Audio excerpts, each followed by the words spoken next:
நேயர்களுக்கு அன்பான வணக்கங்கள். வணக்கம் சார். சார், ரஜினியுடைய அண்ணன் சத்யநாராயணன் விஜயால் ஆட்சியை அமைக்க முடியாது, அவரால் அந்த திறமை இல்லைங்கிறாரு. அது என்ன, அதனுடைய சாத்தியக்கூறுகள் என்ன? இல்லை சார், அவரு சொல்றது உண்மைதானே. ஏன்னா இங்கே சந்தித்த முதல் தேர்தலிலேயே வெற்றி பெற்று ஆட்சி அமைச்ச ஒரே ஒரு நடிகர் யாருன்னா புரட்சித் தலைவர் எம்ஜிஆர் மட்டும்தான். ஏன்னா அவர் சந்தித்த முதல் தேர்தலிலேயே வெற்றி பெற்றார்.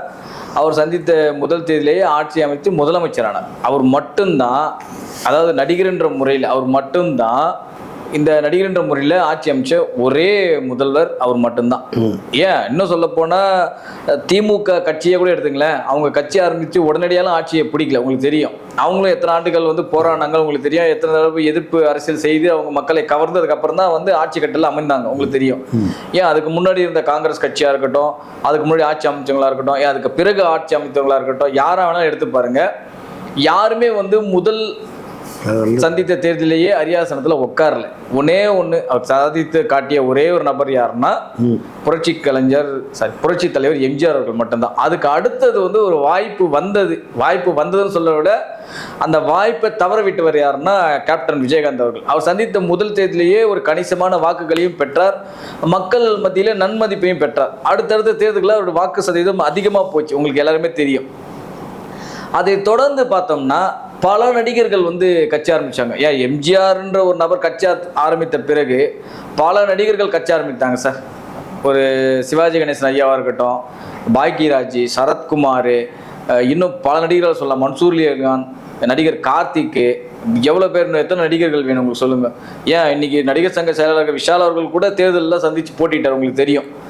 இந்த அளவுக்கு நடிகர்கள் சந்திச்சாங்க. ஆனால் யாருமே ஜொலிக்கலை. எம்ஜிஆருக்கு பிறகு யாருமே ஜொலிக்கவே இல்லை.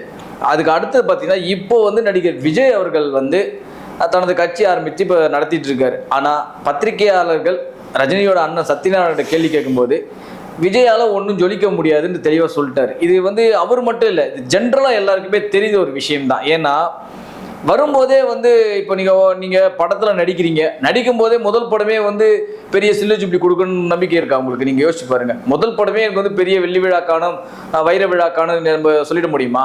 முதல்ல சந்திக்கணும், அந்த படத்தை மக்கள் ஏற்றுப்பாங்களா இல்லையான்னு தெரிஞ்சுக்கணும். அதுக்கப்புறமா அந்த படம் எப்படி ஓடுது, இந்த மாதிரி விஷயங்கள்லாம் பார்த்த பிறகு தான் அந்த படம் எத்தனை நாள் ஓடும், எவ்வளோ நாள் சக்ஸஸ் ஆகுன்ற விஷயங்கள் தெரிய வரும். இன்னும் ஓப்பனாக சொல்ல சார், இன்னும் ஒரு வார்டு மெம்பருக்கு கூட நிற்காத ஒரு கட்சி இன்னைக்கு வரைக்கும் எங்கேயாச்சும் வார்டு மெம்பருக்கு போட்டி போட்டிருக்காங்க அந்த கட்சி? நீங்கள் சொல்லுங்கள். வார்டு மெம்பர் கூட இன்னைக்கு வரைக்கும் போட்டி போட்டதில்லை இந்த கட்சி. போட்டியே போடாமல் எப்படி ஒரு கட்சி ஆட்சி கட்டல அமரும்னு நீங்கள் நினைக்கிறீங்க? நீங்களே சொல்லுங்கள். எந்த விதமான இதுவும் இல்லை, எந்த விதமான தாக்கத்தையும் இது ஏற்படுத்த போகிறதும் கிடையாது. உண்மையை சொல்ல போனால் 10ஓட 11வது கட்சியாக தான் இருக்க போகுது தமிழ்நாட்டில், என்னை பொறுத்தவரைக்கும் கேட்டிங்கன்னா. ஆனால் ஒரு வேளை இவர் சந்திக்கிற முதல் தேர்தலில் ஒரு கணிசமான ஒரு வாக்குப்பதிவு பெற்றது இந்த கட்சிக்கு, ஒரு குறிப்பிட்ட அளவு ஒரு பர்சன்டேஜ் கிடைச்சதுன்னா அதுக்கு அடுத்த தேர்தலில் இவருடைய விஷயங்களை பார்த்து மக்கள் ஆதரிக்கிறது வாய்ப்பு இருக்குது. ஆனால் சந்திக்கின்ற முதல் தேர்தலேயே இவங்க ஜெயிக்கிறதுக்கு எந்த விதமான வாய்ப்புகளும் இல்லை. வேணும்னா விஜய் நிற்கிற தொகுதி வேணால் வெற்றி பெறுவாரே தவிர மற்ற எந்த தொகுதியிலும் டெபாசிட் வாங்குவாங்களான்னு மட்டும் பாருங்கள். நீங்கள் டெபாசிட் கூட வாங்க மாட்டாங்க எந்த தொகுதியிலையும். நீங்கள் யோசிச்சு அடித்து சொல்கிறப்பே எழுதிங்க. விஜய் நிற்கிற அந்த ஒரு தொகுதி வேணால் ஜெயிக்கிறதுக்கு வாய்ப்பு இருக்கே தவிர, ஏன்னா அது நடிகர்ன்ற மோகம் அது. ஏன்னா பெரும்பாலும் நடிகர்கள் போட்டி போட்ட எல்லா தொகுதியுமே அவங்கவுங்க வெற்றி பெற்றிருக்காங்க, உங்களுக்கு தெரியும். ஸோ அதனால் அந்த மோகத்தில் வேணால் ஓட்டு போடுவாங்களே தவிர மற்ற எந்த ஊர்களிலும் இவங்க டெபாசிட் கூட வாங்குவாங்கன்றது ஒரு கேள்விக்குறி தான், பெரிய கேள்விக்குறி. அந்த அளவுக்கு தான் இருக்குது. இதில் சத்யநாராயணன் ஏன் சொல்லணும், யார் எல்லாருக்குமே தெரிஞ்ச ஒரு விஷயம் தான் இது. ஏன்னா இங்கே தமிழகத்தில் மிஞ்சி போனால் ஓட்டு நடக்கும்போது எத்தனை பர்சன்டேஜ் தமிழகத்தில் ஓட்டு நடக்குது? ஒரு 70-75% ஓட்டே பதிவாகுது இங்கே தமிழ்நாட்டில். அப்படி பதிவாகும்போது என்னன்னா, ஆல்ரெடி இவங்க ஒரு 30% வச்சிருக்காங்க, அவங்க ஒரு 30% வச்சிருக்காங்க. அந்த மீதி இருக்கிற 5% தான் அந்த இதர கட்சிகள், புதுசாக வர கட்சிகள், புதுமை விரும்பிகள்னு ஒரு கோஷ்டி சுத்தம். ஒவ்வொரு தேர்தலும் போதும் தமிழ்நாட்டில் புதுமை விரும்பிகளும் ஒரு ஓட்டு பதிவு விழும், ஒரு 2% 3% ஓட்டு.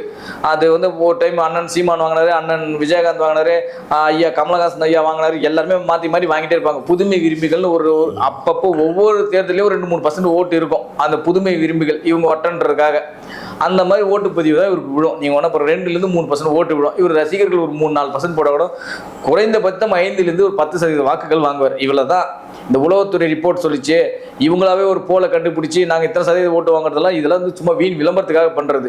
தேர்தலை சந்திக்காத கட்சி, ஒரு வார்டு மெம்பர் கூட சந்திக்காத கட்சியெலாம் வந்து உடனே எடுத்தோமா கவுத்தமான வாங்கிட முடியாது. இவங்க படம் விளம்பரம் நினச்சிட்டாங்க உங்களுக்கு, படம் ஈஸியாக போஸ்ட் அடிச்சுட்டு போயிடலாம். முதல் நாள் வந்து நாங்கள் எல்லா பட வசதியும் நாங்கள் தாண்டிட்டோம்னு சொல்லி போஸ்ட் அடிச்சு விளம்பரப்படுத்திக்கலாம். ஆனால் எலெக்ஷன்லாம் அதெல்லாம் முடியாது, தேர்தல் அது முடியாது. இது வந்து ஏன் நடிகர் விஜய் அவர்களுக்கு நல்லாவே தெரியும் சார், இது எல்லாமே நம்மளால ஜெயிக்க முடியாதுன்னு தெரியும். ஓரளவுக்கு ஒரு 10 வருஷம் தாக்கு பிடிச்சா மக்கள் மேலே ஒரு நல்ல அபிப்பிராயம் வந்தால் அதுக்கப்புறம் வந்து ஏதோ ஒரு கணிசமான இடங்களையோ இல்லை இப்போ ஆட்சி கைப்பற்றதுக்கு வாய்ப்புகள் கிடைக்கும். ஆனால் பட் இப்போ எடுக்கும் போதே வாய்ப்புகள் கிடைக்க மாட்டேன்னா நிச்சயமா இல்லை. ஏன்னா அந்த அளவுக்கு வந்து செல்வாக்கு மிக்க மனிதர் இல்லை. நான் உண்மை சொல்றேன், சினிமா உலகத்தை பொறுத்த வரைக்குமே வந்து ஒரு பெரிய இதுவும் கிடையாது, பெரிய ஒரு மதிப்புக்கூடிய மனிதரா அப்படின்னு கேட்டீங்கன்னா அதுவே ஒரு கேள்விக்குறியா தானே இருக்கு. சினிமா உலகத்தை பொறுத்தவரைக்கும் இவரும் ஒரு நடிகர் அப்படின்னு தானே நினைச்சிட்டு இருக்காங்க. இவரும் முன்னணியில் இருக்க ஒரு நடிகர், அவ்வளவுதான். இப்போ ஒன்றும் வேணாம் சார், ரஜினிகாந்த் இருக்கார் சார், தமிழ்நாட்டில் இல்லை சார், இந்தியாவில் இல்லை சார். இந்தியாவுக்கு மூல முடுக்கில் எந்த எம்எல்ஏ எம்பி மினிஸ்டர் ஆளுநராக இருக்கட்டும் முதல்வர்கிட்ட யார் ஃபோன் பண்ணாலும் ரஜினிகாந்த் ஃபோன் பண்ணாலும் எடுப்பாங்க சார். இவர் ஃபோன் பண்ணால் எடுப்பாங்களா சார்? நான் ஒரே கேள்வி கேட்குறேன். இவர் ஃபோன் பண்ணார்னா இந்தியாவில் இருக்கிற எந்த மூல முடுக்கு முதலமைச்சர் ஃபோன் அட்டன் பண்ணுவாரா? இவர் நான் விஜய் பேசுகிறேன்னு சொல்லி பேசினா அட்டன் பண்ணுவாங்களா? நீங்கள் யோசிச்சு பாருங்க. வெயிட் பண்ண தான் சொல்லுவாங்க, வெயிட் பண்ண சொல்லுங்க அவர், அப்புறம் நான் பேசுறேன்னு தான் சொல்லுவாங்க. ஆனால் ரஜினிகாந்த் ஒருத்தர் ஃபோன் பண்ணுறாருன்னா எத்தனை பேர் உடனே சொல்லுங்க சார்னு சொல்லுவாங்க, எடுத்து காலை எடுத்து. அந்த இந்த மாதிரி வந்து மரியாதை வந்து இந்தியாவிலேயே 2 நடிகர் தான் இருக்கு. ஒன்று அமிதாப் பச்சன், இன்னொன்று ரஜினிகாந்த். இந்த 2 நடிகரை தவிர வேற எந்த நடிகராலையும் டைரக்டா ஒரு ஸ்டேட்டோட சீஃப் மினிஸ்டர்கிட்டயோ ஒரு கவர்னர்கிட்டயோ பேசவே முடியாது. ஆனால் இவங்க 2 பேர் நினைச்சா பேசலாம். இந்த 2 பேருக்கு மட்டும்தான் இந்த இந்தியாவிலே அவ்வளோ மரியாதைகள் சம்பாதிச்சு வச்சிருக்காங்க. இந்த 2 நடிகர்கள் மட்டும்தான் அந்த அளவுக்கு இருக்கிற செல்வாக்கு இருக்கிற நடிகர்கள். அவங்களே வந்து போட்டி போட்டால் கூட இன்னைக்கு எந்த லட்சத்தில் ஓட்டுவாங்கன்னு தெரியாது. இவர் வந்து ஒரு முன்னணியில் இருக்க ஒரு நடிகர். இப்போ சார் இப்போ ஃபாலோ பண்ணுவாங்க சார், இப்போ இவருடைய ஃபேன்ஸ் ஃபாலோ பண்ணுவாங்க, இவர் ரசிக்கிற மக்கள் ஃபாலோ பண்ணுவாங்க, ரைட்டு. அந்த ஓட்டு எல்லாமே வந்து அன்னைக்கு போடும்போது சார், இப்போ இவர் கட்சியில இவர் ரசிக்கிறவங்களே எத்தனை பேருக்கு எந்த கட்சியில் இருப்பாங்க உங்களுக்கு தெரியும்ல. அவங்க டிஎம்கே இருக்கலாம், ஏடிஎம்கே இருக்கலாம், நாம் தமிழர் இருக்கலாம், எல்லா கட்சியிலும் இருப்பாங்க அவங்களுடைய ரசிகர்களே. நீங்கள் யோசிச்சு பாருங்க, அவங்க வந்து அந்த கட்சி விட்டு இங்கே வந்துருவாங்களா? கேள்விக்குறி இருக்குல்ல இது. சத்யநாராயணா இப்போ சொல்கிறதுக்கு காரணம் என்ன? அதோட இன்னொன்று சேர்த்துருக்காரு, விஜயை விட அண்ணாமலை வந்து நல்லா வருவார், அவர் நல்லா செய்வாரு அப்படிங்கிற அந்த வார்த்தை சொல்றதுதான் பின்னாடி ஏதாச்சும் அரசியல். பின்னணியில் அரசியல் கிடையாது சார். இப்போ ஒருத்தவங்களுடைய பேச்சாற்றல்னு ஒன்று இருக்குல்ல சார், ஒரு தெளிவான பேச்சு, தெளிவான பார்வைன்னு ஒரு சில விஷயங்கள் இருக்கும். இப்போ பாப்புலாரிட்டி இல்லாமல் இருக்கலாம். இப்போ விஜய் அளவுக்கு அண்ணாமலை வந்து பாப்புலாரிட்டி இல்லாமல் இருக்கலாம். அண்ணாமலை அவர்கள் ஒரு கட்சியில சேர்ந்து அந்த கட்சியை வந்து இங்கே வளர்த்துருக்கிறவர். ஒரு பிஜேபின்ற ஒரு கட்சி வந்து தமிழ்நாட்டில் யாருமே முக்கால்வாசி பேர் தெரிய கூட வாய்ப்பு இல்லை. அவர் பேசுனதுக்கு அப்புறம் தான் கொஞ்சம் ஓரளவுக்காச்சும் தமிழ்நாட்டில் ஓகே இந்த கட்சி வந்து ஓரளவுக்கு இது பண்றாங்க, நல்லா பேசுறாங்கன்ற விஷயங்களை கொண்டு வந்தவர் அவர். இப்போ விஜய் வந்து பேச முடியுமா? விஜய் எங்கே பேசுறாரா? முதல்ல ஒரு 10 நிமிஷம் கண்டினியூ உரையாடணும் சார். எந்த விதமா ஒரு பிரஸ் கேட்குற கேள்விக்கு பதில் சொல்றாரா? பல விதமான கேள்விகள் கேட்பாங்க சார். பல விதமான கேள்விக்கும் வந்து அண்ணாமலை பதிலளிப்பார் சார். விஜய் பதிலளிக்க முடியுமா? நீங்க யோசிச்சு பாருங்க. அவர் எங்க இது பிரஸ் மீட்டை சந்திச்சாரு? இல்லை ஏதாச்சும் சந்திச்சு கேள்வி கேட்கிறாரா? இல்லை ஏதாச்சும் சந்திச்சு பேசுறாரா?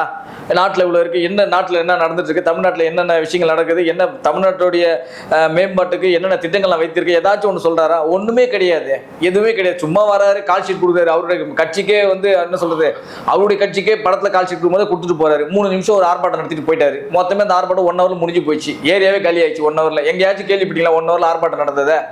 நீங்கள் யோசிச்சு பாருங்க. எங்கேயாச்சும் 1 ஹவரில் ஆர்ப்பாட்டம் நடந்து முடிஞ்ச மாதிரி எங்கேயாச்சும் கேள்விப்பட்டீங்களா? எங்கேயுமே கிடையாது.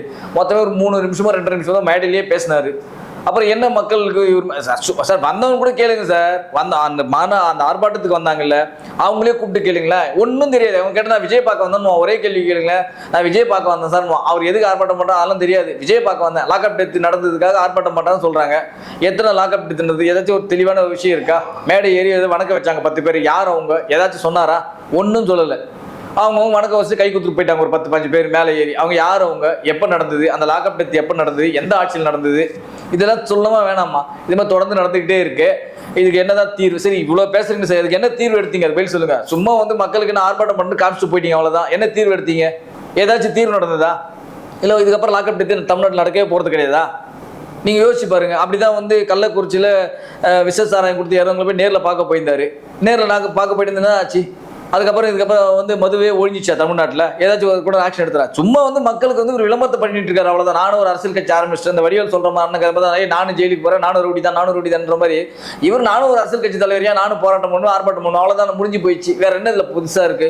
இப்படி இருக்கும்போது சத்யநாராயணன் சொல்ல என்ன தப்பு இருக்கு? இது வந்து சார் இது அவர் தான் சொன்ன, இங்க இருக்கிற எல்லாருமே தெரியும் சார், இது இங்க இருக்கிற எல்லாருமே தெரியும். அவர்கிட்ட கேள்வி கேட்டாங்க, அவரெல்லாம் பண்றதுக்கு வாய்ப்பே இல்லைன்னு போயிட்டாரு, அவ்வளவுதான். அவர் அதெல்லாம் வரதுக்கு வாய்ப்பே இல்லை சார்ட்டு போயிட்டாரு. இவ்வளவுதான், சிம்பிள். இதுல என்ன இருக்கு பெருசா? நன்றி சார். Thank you sir.